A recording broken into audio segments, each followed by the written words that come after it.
let's get into it then. So first of all, let's just cover off the difference between homesteading, right? So staying at home, bugging in, or bugging out. Most prepper channels that I see don't even seem to realise there's a difference between these three. They think there's two options, staying at home or bugging out, right? There's three.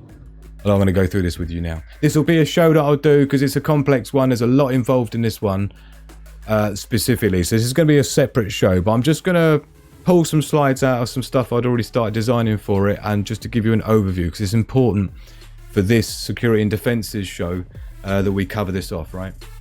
Now, the general idea is that homesteading is what most people are looking to. That's the green, right? That's the least bad option. And so as you can see the example there, a typical property, you've got a garden, you've got fences, you've got neighbours, preferably not, but we'll assume we have. It's most typical. And, we've made our efforts there with our garden beds and things like this to make sure we've got, and of course, then you've got your bugging in, right? And then you've got your bugging out. But we're going to go into these one by one, and we'll look into it in more detail. So let's start off with a homestead, right? Which again, typical scenario. This is what we expect people to be looking like in their dream home with their gardens. This isn't my garden or anything like that. This is just images I've pulled, right? So this is the idea homestead then. And what we're looking to do here is to hunker down in your home, right? But the difference is, good supply of food. We've done this with the principles of preparedness, the advanced principles of preparedness. If you haven't seen that one, that's a definite must watch. That comes under the Prepping 2022, but the advanced principles of prepping, that was the one I started off with, so everyone can understand the basic principles of prepping. And it's really important because I talk about things like prepping profiles with like the kitchen queen, the commando, the different types of preppers and their downsides and the things that they miss, right? So do check that one out if you haven't seen it, the advanced principles of prepping. But in there, it covers all the stuff of what is 1 week's worth of preps versus 6 months versus 1 year and everything, right?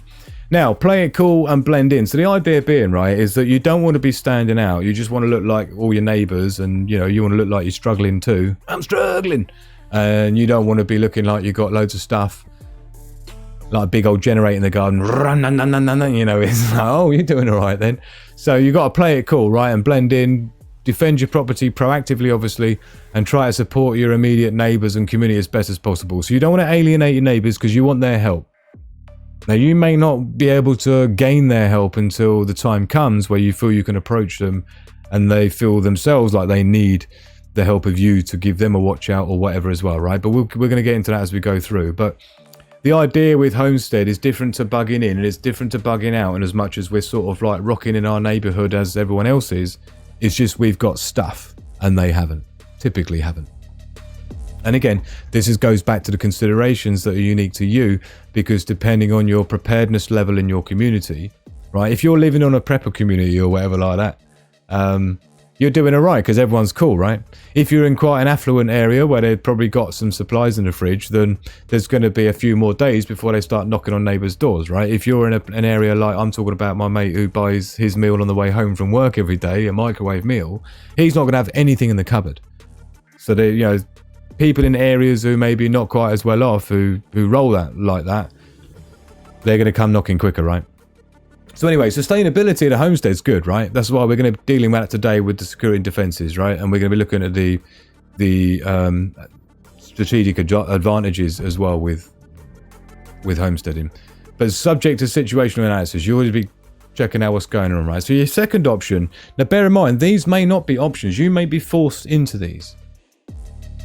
Now, bugging in is different from homesteading, because bugging in assumes that you've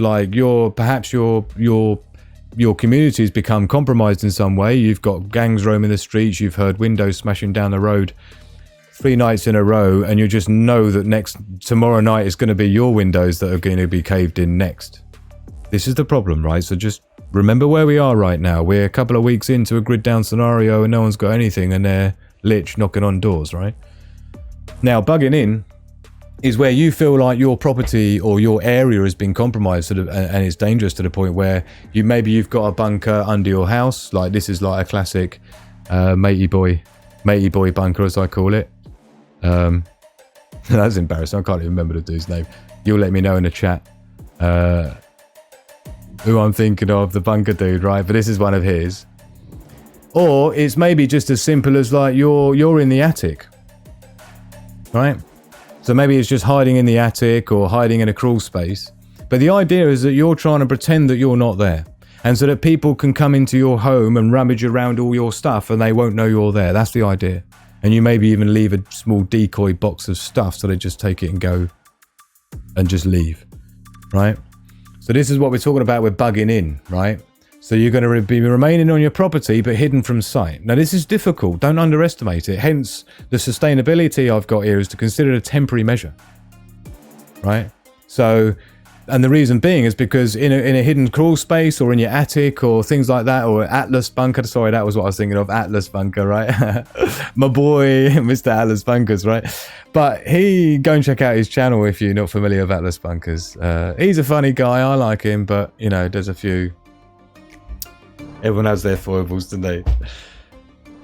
But this is about you being covert. So this means, you know, not having all your smells of your food cooking coming out, making no noise. And you know, the problem with this is you could end up with somebody moving into your house while you're hiding in the attic and now you're stuck, right? So bugging in's different from homesteading and bugging out, because you're trying to hide and other people can come in your house and maybe it's completely cleared out and windows smashed everywhere, but you're hiding in the attic or in the basement. Now, third option then, option C, is bugging out. Cheers everybody. Doesn't this look... Let's say cheers to our romantic view of bugging out. And of course, as an avid bushcraftsman and camperer and scout leader and all the rest of the things I am, right? And claim to be, right, as a wonderful axerer and all these other things, right? The reality of it, yeah, I cut myself every time I go bushcraft camping, every time without fail, no matter how experienced you think you are. I mean, of course, when I'm doing things like carving spoons, you are opening yourself up, no pun intended, to more opportunity to cut yourself. But I'm just saying that the reality of bugging out, I mean, it's the same really if it gets gnarly in your home, you've got broken glass everywhere and everything. I'm just saying, this is a very romantic view of it is all I'm trying to say, right? And there's no reason why it doesn't have to be. But bugging out's got a different problem, don't forget, because first of all, it's typically about as far away as you can walk, right? Or whatever your transport plan allows for, right? You're not going to be able to take all your stuff. If you consider what you can fit in your home, your garage, and your attic, and your spare room and everything else, compared to what you can actually pile into your vehicle and take to your bug out location, wherever that is. Plus, if your bug out location is designed to be sparse of people, if nothing completely, you know, a void of people, then it's going to require trekking through the woods. It's not going to be somewhere you can drive up to, clearly, right? And to a degree, even if you've got quad bikes or something. So as a result, you're limited to whatever you can carry. Yeah? So that's a big limitation already, because water is a problem, don't forget. You need lots of it, right? Like a good 5 litres a day per person if you're being active, right? Per adult, 5 litres, a gallon a day. So, bugging out. So this is just so we know what we're talking about as we go through these slides tonight, because this is important stuff, right? Because there may come a point where bugging out is the only option you got, right? So the idea is to be escaping and evading to one of your predetermined bug out locations via available transport methods, right? Like I say, that could be a quad bike, that could be a boat, it could be an RV or whatever, right? So here's the problem, is obviously sustainability relies heavily on whatever supplies you can take with you. You're going to be looking at foraging, you're going to be looking at hunting, you're going to be looking at fishing, right? And your bug out location, if that's what you're relying on, needs to obviously have those things afforded to you in terms of the wildlife, in terms of a river of lake of some kind that isn't poisoned. River or lake is good because that's your water supply with your Berkey filter or whatever you got with you, right? For your water filtration. So again, consider it a temporary measure unless you're Robinson Crusoe styley, you know, unless you like get really into it, but it's very difficult. I followed so many people for so many years.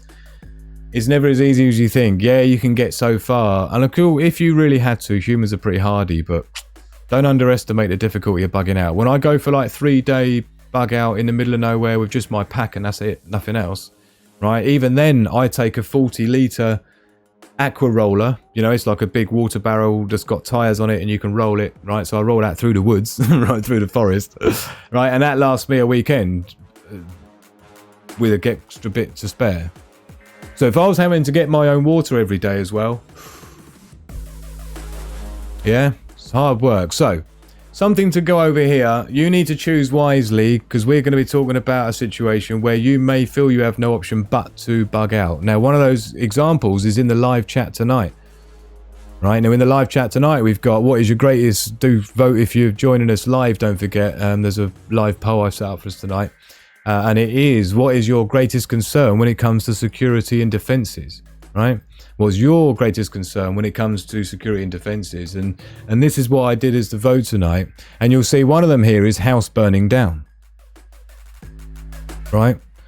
Overpowered by gangs. Now, bear in mind, if you're overpowered by gangs, that could be a reason why you're forced to have to bug out, because the whole house is trashed. You haven't got a window you can even close in the house, right? For all you know. We'll get into that as well in a minute, right? So if your house burns down, you get petrol bombed or something like that, who knows, right? People are crazy, right? If they haven't had their Class A fix or whatever, if you know what I mean, if they haven't had their bottle of whatever in the last couple of weeks, if you know what I mean, this is what you've got to anticipate, right? Is more for the reasons you can't think of than for the reasons you can, because people go pretty gnarly, right? Like I say, when they can't get their meds, they can't get their... Yeah, think it through. It's not a good look. Now, here's the problem with your timeline, is that you'll notice these arrows go one way. One-way arrows, right? So if you leave your homestead to bug in, that could be leaving to the bottom of your garden to go into your bunker or some hidden shed you've got or whatever that you've dug on your property, but it's in your property. That's considered bugging in. Or you've popped up to hiding in your attic, in your loft, right? Once you go in there, you're stuck in there, because if somebody does move into your house downstairs or whatever in your main house, you can't come out of your bugging location. You can't come out of the attic because you're going to come face to face with them. Equally, if you're bugging in long enough and then you decide to leave and bug out because you feel it's getting too gnarly, then you're going to have to leave your neighbourhood, walking past probably a bunch of gangs that have already got themselves established on all the street corners, waiting for people like you, walking along with your brand new boots and your brand new bug out bags on your back, right? And everyone else is looking all dishevelled and, you know, like something out of Hunger Games. Yeah? Nah. You basically... You know, and again, if you bug out, there's no going back to bugging in. If you bug out, there's no going back to the homestead, because it's like Katrina, right? Remember what people's homes were like when they came back, right? Nothing left. So bear that in mind, right? Now, if the security and defences situation gets so overwhelmed, or your house does burn down, this is the last we're going to talk about it, and then we're going to be strictly into the security and defences, because we need to get the option of bugging out of the way first. Like I say, it'll be a separate show anyway. But an example scenario, so this is like a thought exercise I'd like you to have. Look at that, Robert McNamara in there with the Streamlabs. Thank you so very much, my man. I really appreciate it. And of course, this channel isn't monetized because it's been held back big time by YouTube. But I've got Streamlabs rocking instead. Link is in the description. Thank you so very much to Robert McNamara for supporting the show, supporting the channel. Couldn't do it without you guys. And thank you to the VIP patrons. Really looking forward to our after party tonight with the VIPs in the Discord. That's one of the great benefits of being a VIP patron, don't forget. We have our after parties where we can all talk amongst each other with audio and video. And obviously we don't have as many restrictions on our conversations, if you know what I mean. So, what we're going to do here for your example scenario before we go through is just assume your local street neighbourhood is becoming dangerously violent and chaotic, right? So like I tried to... Right? You're hearing windows smashing down the road, screaming, crying, going on 5 doors down, 6 doors down, 3 doors down every night. This kind of stuff, right?